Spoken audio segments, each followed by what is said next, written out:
Okay, cool. So this is going to be very informationally dense.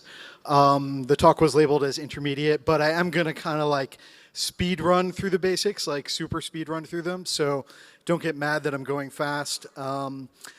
Basically, yeah, it's to get to the good stuff faster, right? And then I'll slow down and take my time on the detailed, interesting stuff.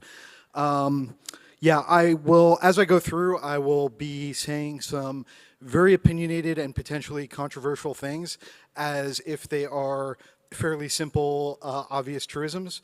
The reason why I'm doing that is just because it makes for a better talk, not because I'm like a fascist who doesn't understand all the nuances. So you can always feel free to like challenge me later on these various assertions, but it just kind of simplifies the discussion, simplifies the presentation, et cetera. So with all that being said, I'm Gabriel Shapiro. I am what they call a crypto lawyer. I'm also more recently a founder of a company called Metalex that researches and develops certain what we call cybernetic law solutions that include governance issues for DAOs. Covered that.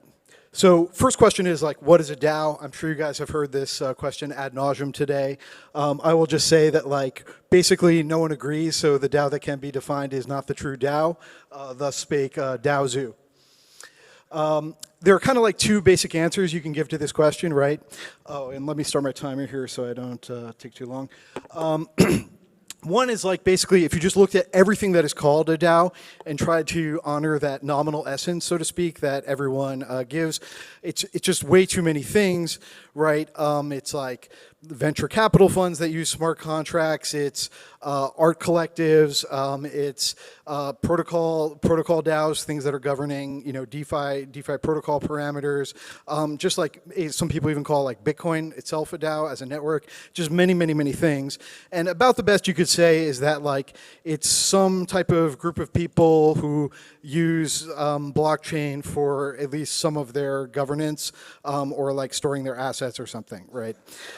That's not a very satisfactory or precise thing.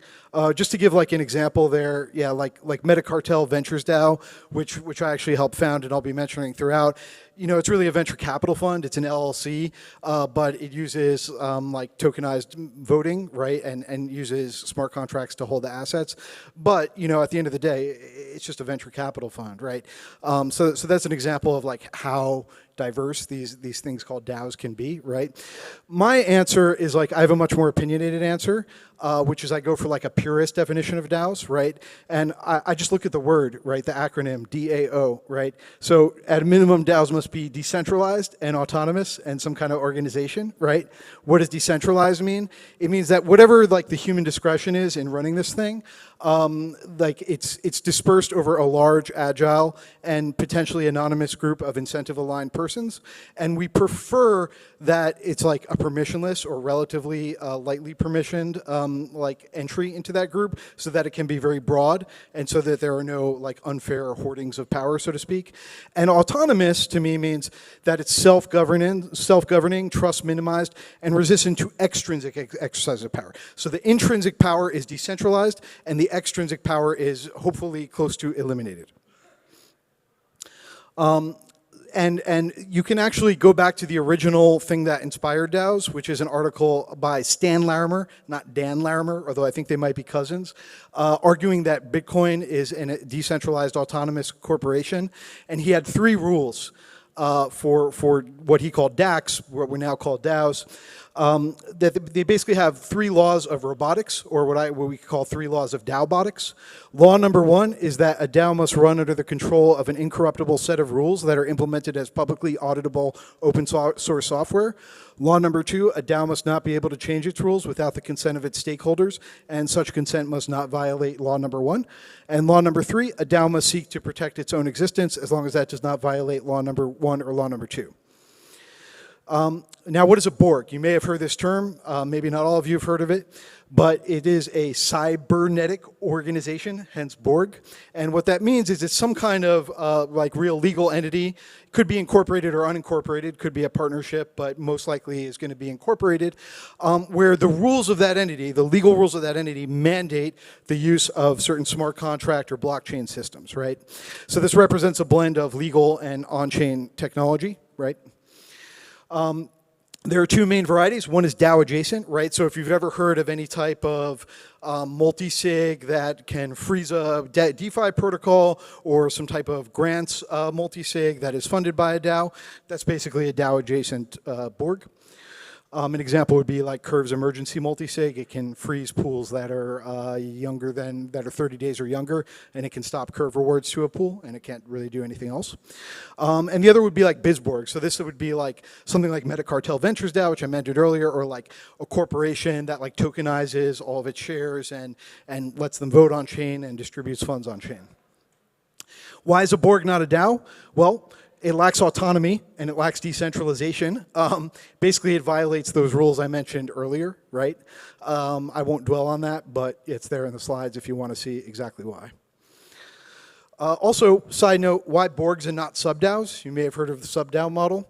Well, sub-DAOs are usually not DAOs. They are usually small groups of multi-sig holders, again, that for some reason people call sub-DAOs. So again, they violate those rules. They're not decentralized. They're not autonomous. From a legal perspective, you really don't want, if these things are like some small group of people who may incur liabilities or do bad things, you don't really want them to be sub-DAOs because then the DAO may have legal liability for them. You want them to be more separate and autonomous. Securities laws also, you know, if like the DAO token holders are basically like electing, like just fully electing these people and it's more of an agency type relationship, you might be turning your DAO tokens into shares, into securities.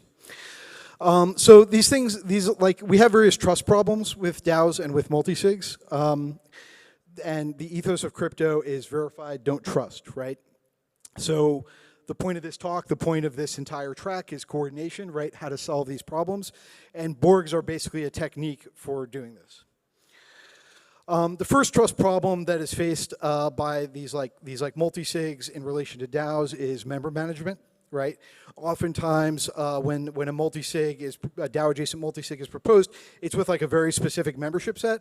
It might be people who are doxed. It might be people who are pseudonyms, like the well-known Bantag, who's like very high reputation as a NIM, right? But nonetheless, it is a specific set. But how do you accommodate over time membership changes? Who decides that? And the default is that these things are just a standard safe, and therefore those people decide the membership changes. But the DAO seems to care who the members are. Yet the people who were appointed, they can change their membership willy-nilly and they never have to go back to the DAO.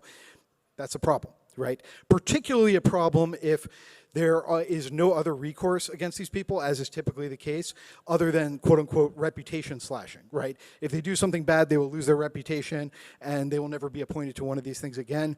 Okay, but that's great for the initial set of potentially high reputation people who are appointed, but what if it changes over time to like lower reputation people? Or what if the people who like claim to be on it like immediately actually just like assign the keys to someone else or something and you could never know, right? The other trust problem is asset management, right? Often these things, I mean, I think like Arbitrum recently approved like over 100 million to some like gaming grants board type of thing, right? And they're putting in place trust mitigation measures, but this thing happens all the time, right? These multi-sigs these DAO adjacent entities get large amounts of money from a DAO, right? And this presents various issues. Number one, like transparency of asset management, right? And like one thing to notice is that if you just like, you may think that the fact that these funds initially go to a multi-sig means, oh, it will be transparent.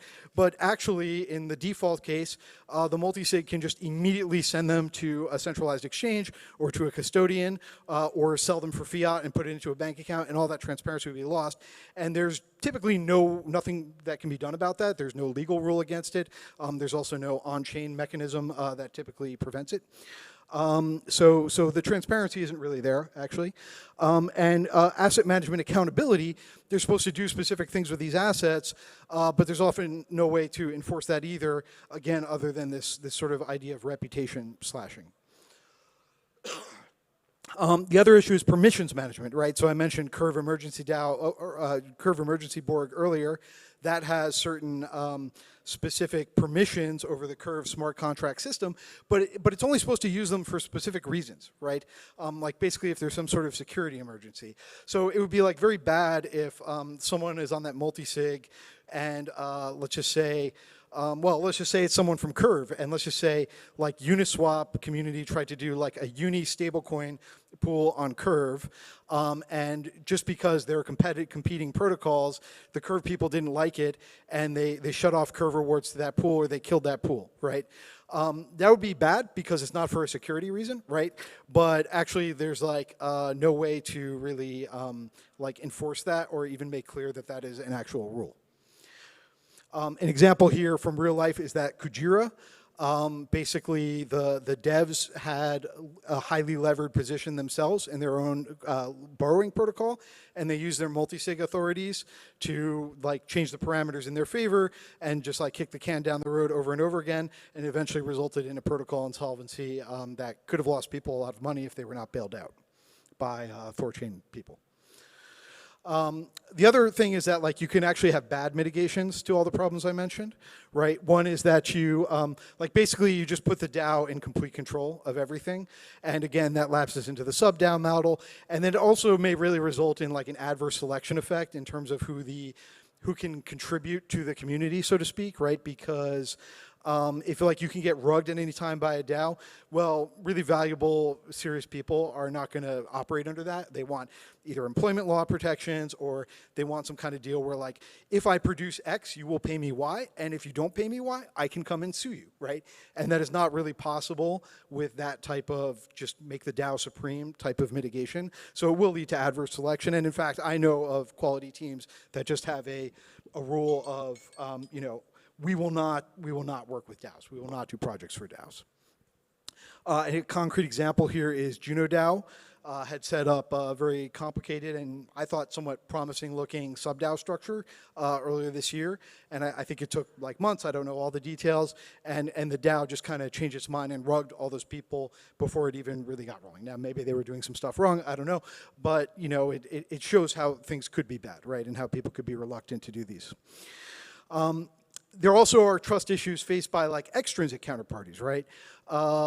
Like many law firms will not represent DAOs, cannot represent DAOs, right? Because they're not legal entities. Basically, some of the things that I mentioned, like during the last slide, like third parties can get screwed and will often not want to do deals with DAOs. So to address these with Borgs, there are basically two sets of techniques. One is on-chain techniques and one is off-chain techniques. And we try to blend the best of both, right? I often say like a lot of on-chain stuff currently that's like decentralized in name only is actually the worst of both worlds, right? It has none of the protections of law and it actually has like none of the protections of true decentralization either. And so we actually try to do the opposite. We try to do the best of both worlds with Borgs.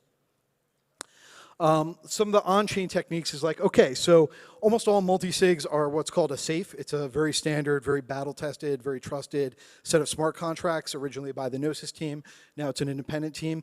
And the genius thing that they did is they built hooks into these.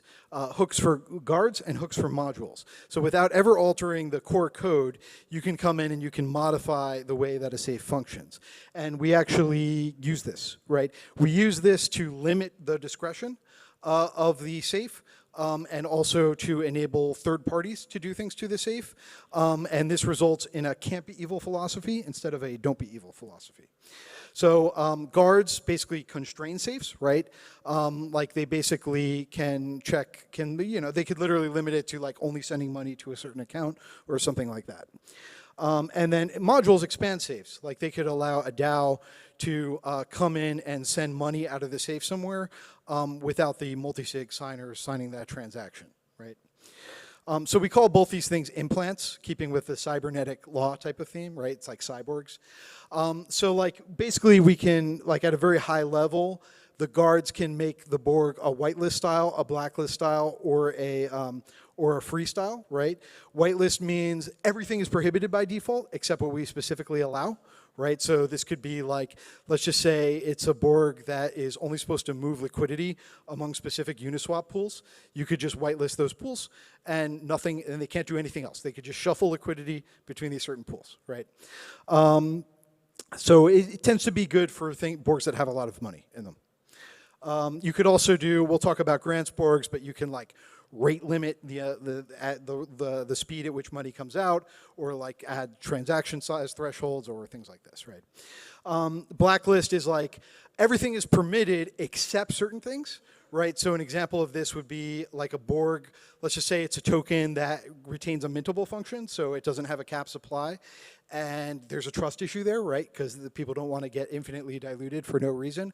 So you could blacklist this Borg. You could give it the permission to sort of, basically it could like partially own the mint function, right? So in order to exercise the mint function, you would need the approval both of this safe or this Borg and the DAO, for example, right? And that would be an example of a blacklist.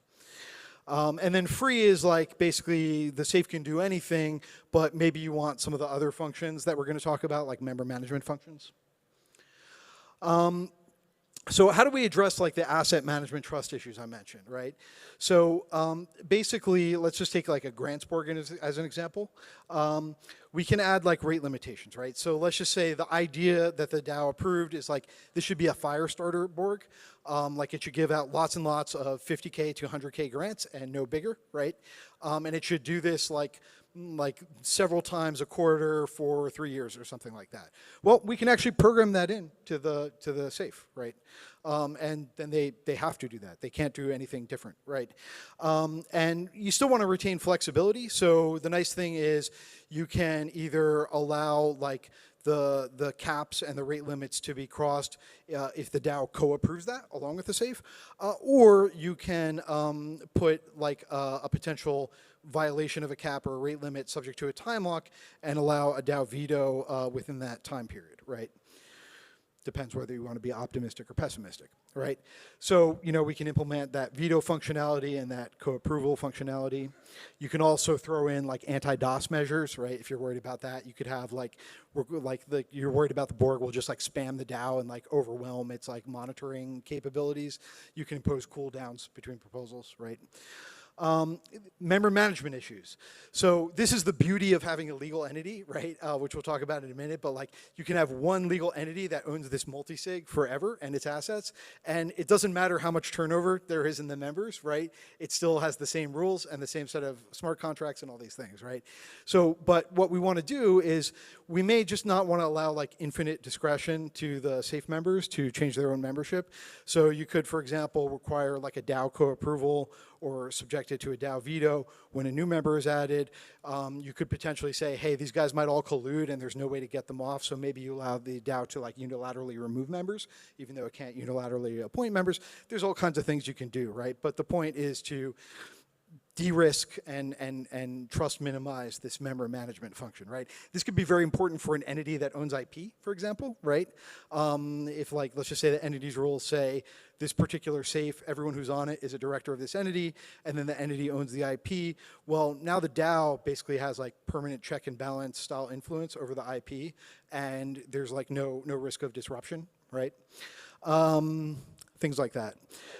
You can also put in like fail-safe measures so that if like too many, like you can allow people to resign. That helps basically with like trust minimize it for the contributors, right? Because like typically someone can resign from a company, but you can't actually do that in a default safe. You have to be voted off.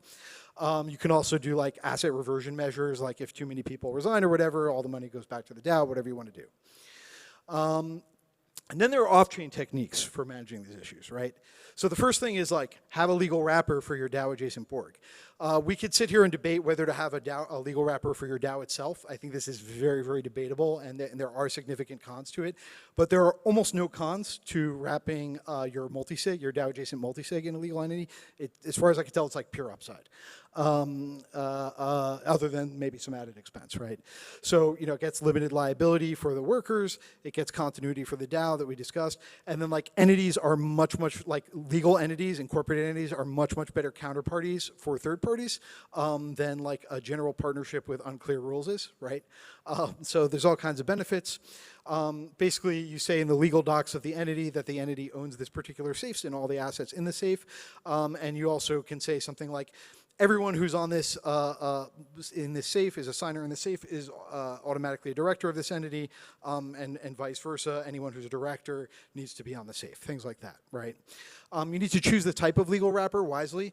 I'll kind of skip through this quickly because we're running out of time, but like corporations are not very good legal wrappers for DAO adjacent multisigs. They have very rigid rules. LLCs are more flexible, but they still have the problem that like they're geared for like to be owned by people, right? And we actually don't want these entities to be owned. We want them to basically be as close as possible to like the idea of a legal smart contract, right? There's a set of rules and there's people who have to follow them, but there's no owner, there's no specific beneficiary, et cetera. The best for that, as far as I've ever been able to tell with all my research, is Cayman Foundation. It's the only one that kind of checks all the boxes. Some other foundations can work, but they have like more rigid like founder structures or beneficiary structures or reporting things. It's just Cayman is the best, right? And so here's how we actually do this in like the legal documents, right? So one, you really want to define like the purposes of what this entity is supposed to do, right? If it's a security multisig, its purpose is to defend against security threats, right? You want to say that in the documents. Therefore, it cannot use the assets for anything else. It cannot use the permissions for anything else, right? So we literally spell that out. We define security threats. In this case, it means any actual or reasonably expected, threatened, imminent, pending, or ongoing frauds, thefts, misappropriations, extortions, abuses, hacks, attacks, et cetera, against these specific systems. And those systems will also be defined with like specific contract addresses and things like that. Of course, you could always debate these things, and then of course, like you may end up in court, but it's still better than having like no standard or no rule at all. You can also, we already discussed like making your safe members the same as your board of directors. You can be much more parsimonious in your legal drafting than you could ordinarily, because instead of like spelling out pages and pages of rules, you could just say, whatever the rules are embedded in that smart contract, we have agreed to them. We've diligenced these smart contracts and they embed our rules and we just accept their outcomes, right? Another one is, this is very handy with the foundations, you can have an emergency supervisor role. So, right, you can basically say, hey, if the DAO, the whole point here is that this Borg was authorized by the DAO, given some resources with a very specific set of rules. Who is going to enforce those rules, right? Because remember, there are no owners, there are no beneficiaries, there are only rules and people who follow them. So what happens if they don't follow them, right? We try to make sure that they have to follow them with the on-chain stuff as much as possible, but it's not going to cover everything, right? For example, it's not going to prevent them from transferring IP, right? So we need legal rules for that. Well, we could say, hey, if the DAO passes a proposal saying we think the Borg broke its own rules, it can appoint an emergency supervisor, and this person is authorized under both statute and contract to come in, sue in the name of the DAO, investigate, hold people responsible, remove people who broke the rules, that sort of thing. It's kind of like a nuclear option on the off-chain legal side. Amendments, right? This would be a way that everything could be rugged, right? If the board of directors has the authority to amend the bylaws, and the bylaws are the things that say, hey, use the IP to the benefit of LidoDAO or whatever, well, that's a potential big end run, right? They could just amend it and expand it or whatever. So you need a rule that says any amendment also requires like a DAO vote. Or it could be the vote of some other multisig or some other foundation entity or whatever, right? But the point is, you trust minimize it. And kind of like the last technique is like people, if these Borgs are going to be entering into legal agreements with people, the broader community probably wants transparency on that. So one thing we're doing is what we call Ricardian triplers. This has a technical definition, which I don't have time to give you right now. But the basic idea is like you can have a standard agreement, and if someone is signing up to the multisig, well, they would just sign this on chain, and the variables are literally instantiated on chain, right? So anyone could look at the chain and reconstruct. They could look at the chain plus the IPFS hash of this agreement, which would have been in the function call, and they can know exactly what agreements this has and who agreed to them and who signed it. So that's really it. One kind of like big meme I will just give you guys that I wasn't able to like fit into this very short presentation is like, think about the modular trend in blockchains generally, right? you have these big, highly decentralized, highly autonomous L1s. And then you have L2s that are more centralized, but also sort of like more expendable, right? And they have feedback loops with the L1. What have we just described with BORGs and DAOs? Same thing, right? It's the same exact trend. We now have modular designs. You can have a DAO that's surrounded by a bunch of BORGs, just like you could have Ethereum that's surrounded by a bunch of L2s, right? So there's this nice parallelism there. And that's really it.